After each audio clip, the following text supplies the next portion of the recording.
This means I don't have to store plastic, I don't have to deal with plastic, I don't have to buy plastic. All good things.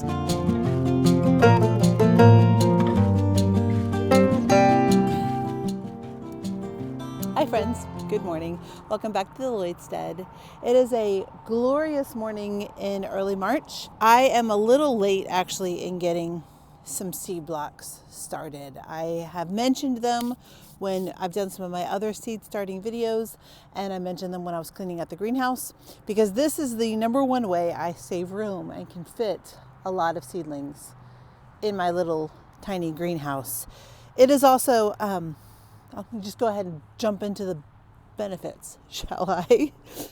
It is also lovely for saving soil.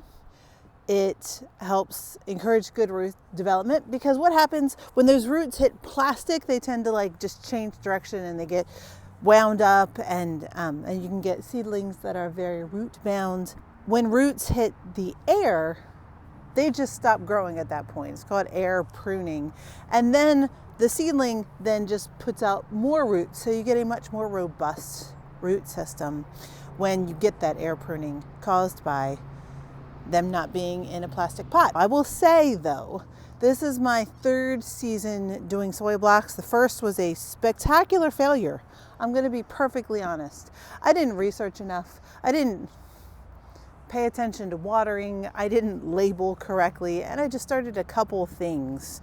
Even then, I said spectacular failure. I still had quite a few seedlings that were healthy and strong.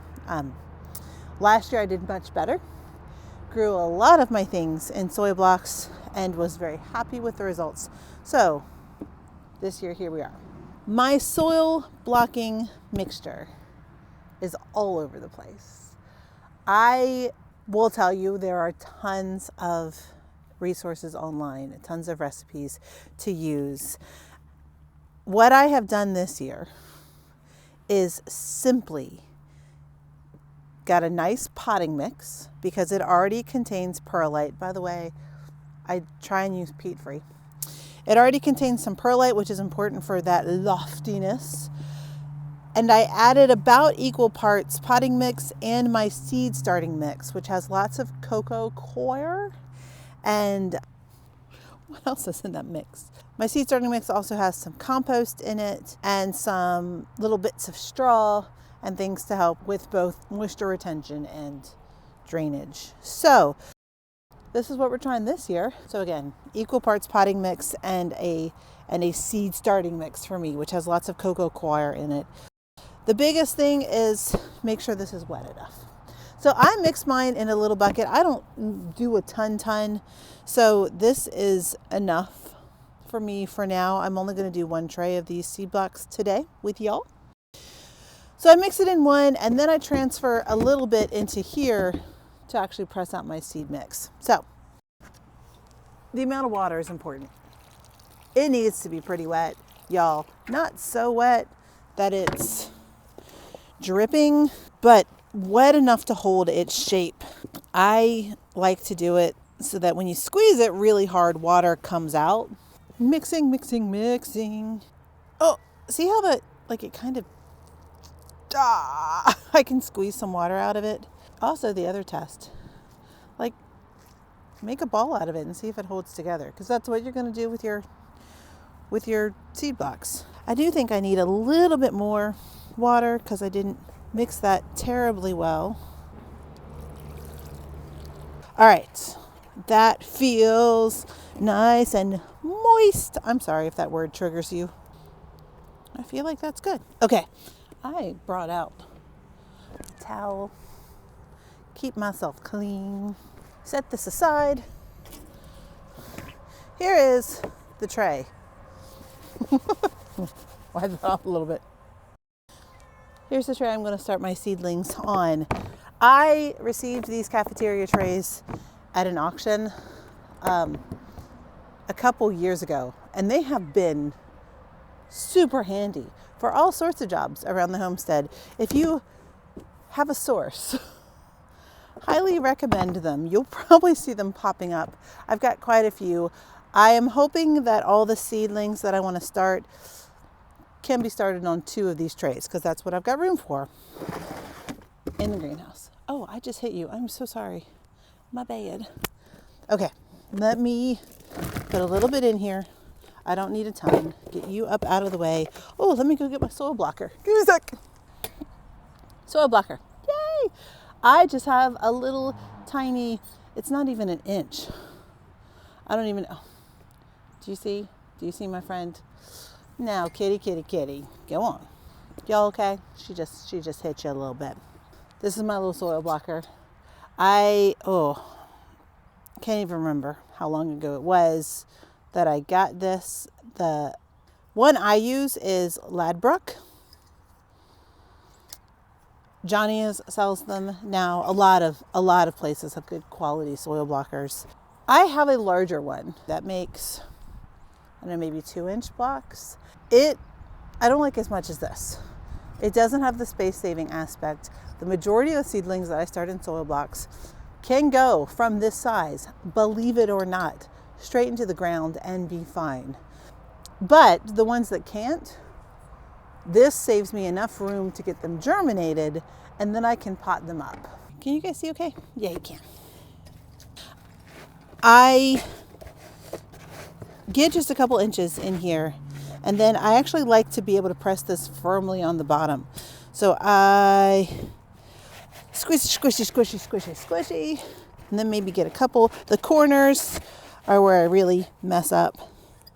Obviously, when you push down on this, you're not pressing the plunger. And then I actually got a little bit too much soil. And then you press it down pretty firmly and plunge them out. Soil block's done. I'm going to do a couple more. So I put them in here. So, and you guys can see, actually can see the bottom. So I bring it a little bit, squishy, squishy, squishy, not pressing the plunger down. I check the bottom to make sure I got them full. Yeah. And then press my soil blocks out. If I mess up, which I do, like see this guy, he's not worth the real estate. So I'm just going to do it again.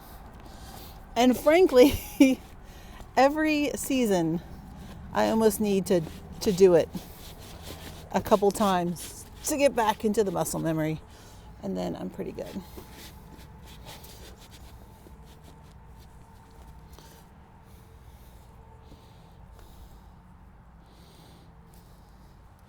Oh, so nice. All right, I'm going to keep on going. Do one more in regular time. I will tell you guys, one of the reasons why I don't do a ton of soil blocks at a time, my hands will be aching. Let me tell you. Pressy, pressy, pressy. And then press the soil plunger. Oh, he did not do well.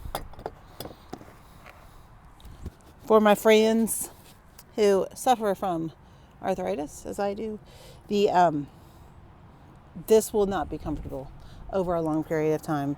So I go easy on myself and only do a few at a time. Oh, dude. You know what? Come on out. I'm just going to just tuck you right there. Okay. Let me speed through this. Yay. And get the rest of this tray filled.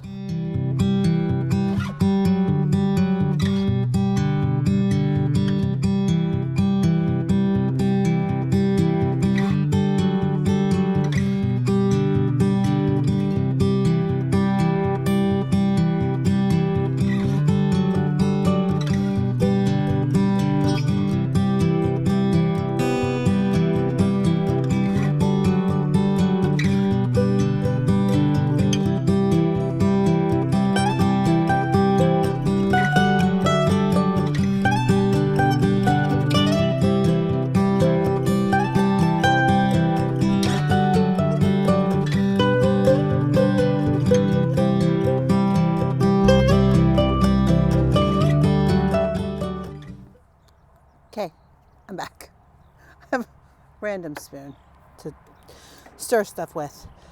All right, I have successfully filled a tray with some soil blocks. And my hands are feeling it a little bit, but honestly not too bad. And for the amount of seedlings I can now start on this one tray, totally worth it. So actually, let me do some math. I have forgotten how many seed blocks this can do. 300, right?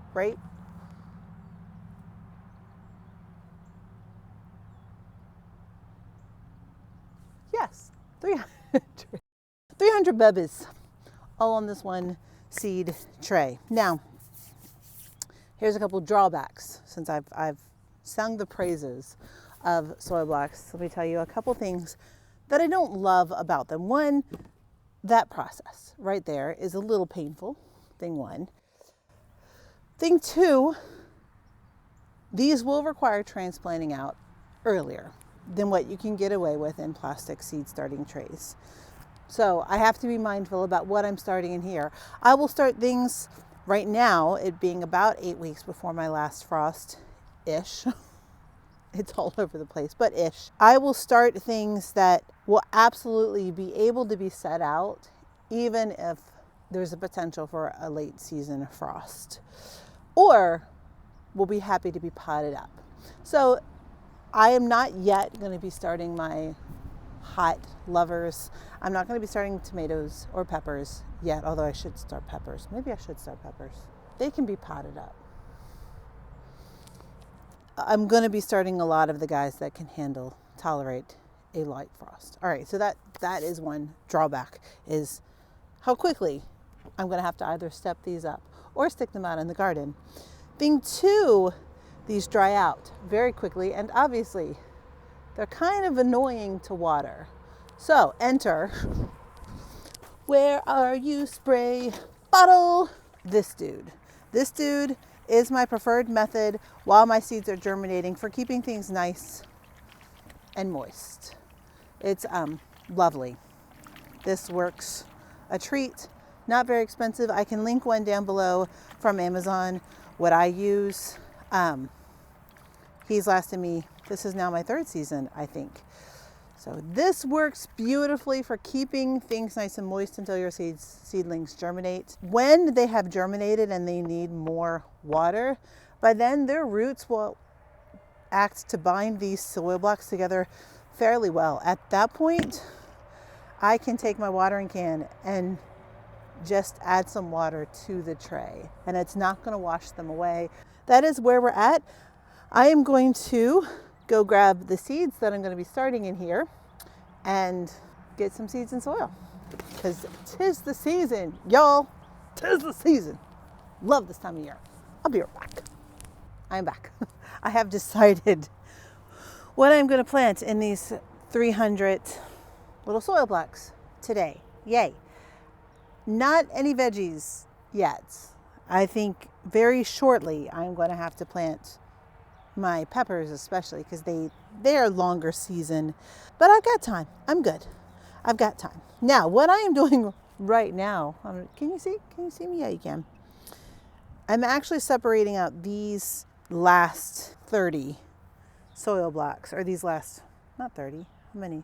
These last 60 soil blocks. I don't need 20 seedlings of some of these seeds. So I separated them out a little bit. Let me tell you really quickly what I'm seeding right now. I'll go kind of fast. Jewels of Opar, lavender, mountain mint, 10 cardinal basil, common sage, lemon balm, prima donna white echinacea, achillea or yarrow, black-eyed Susan, helichrysum, green mist, lace flower, dusty miller, blue glow globe thistle, feather reed grass. Be careful when you are getting grasses, when you are buying seeds for grasses. Please, I encourage you, check the invasive list in your area. There are quite a few in our area. There are quite a few invasive grasses. Things like miscanthus is kind of the poster child for invasive grasses.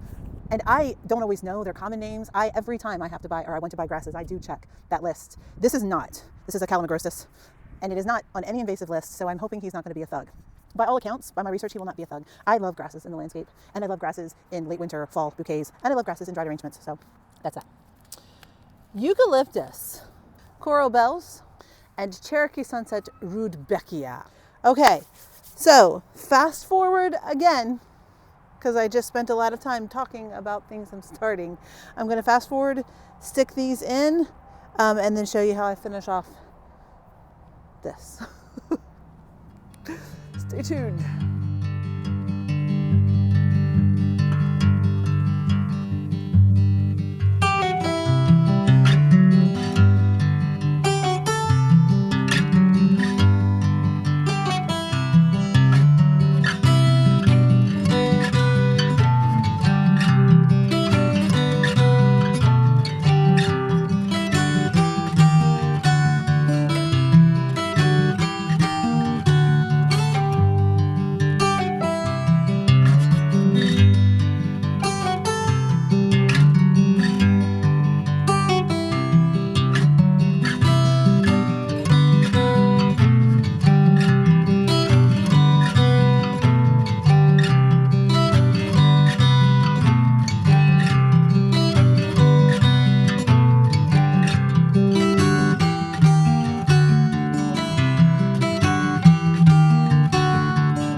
Okay, friends. Oh, sunlight. Let's go this way.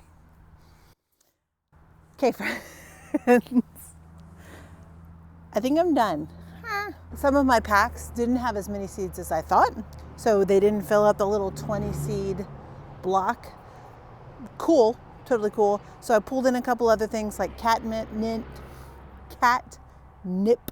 I threw in there, and also spilled my coffee on the anise hyssop. So figured I'd go ahead and start those seeds because they got wet. So we're going to test the effects of coffee on germination, is the experiment we're running this season. Last thing to do now with all these guys, you will also notice, something else that's a little bit of a pain with seed blocks is labeling.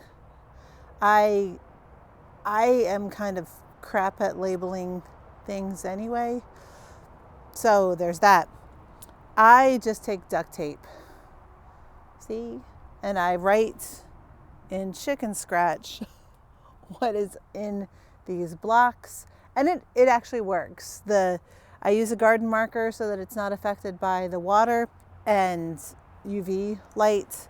And of course it's duct tape, so it stays on there pretty well. Definitely long enough for me to be able to transplant them out. So that works. The first time I used seed blocks, I tried to stick little tags around, and they got washed away, and it was a bit of a mess. So the last step before I go tuck these in the greenhouse on the germination mats is I'm going to sprinkle everything with a fine layer of vermiculite.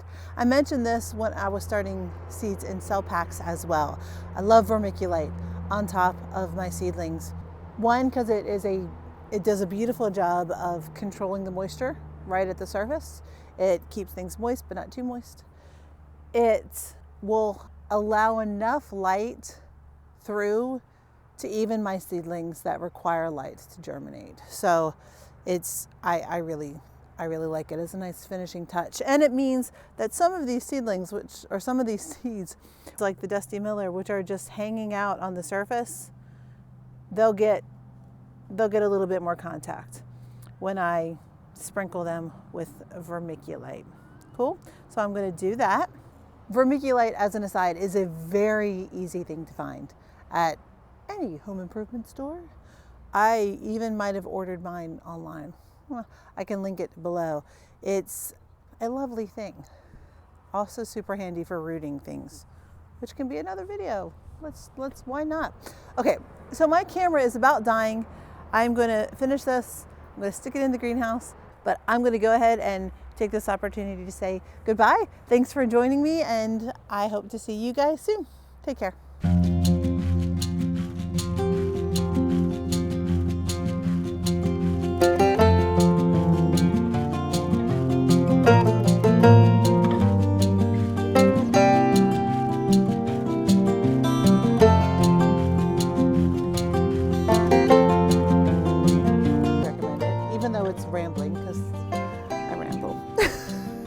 like you're doing right now, Becky.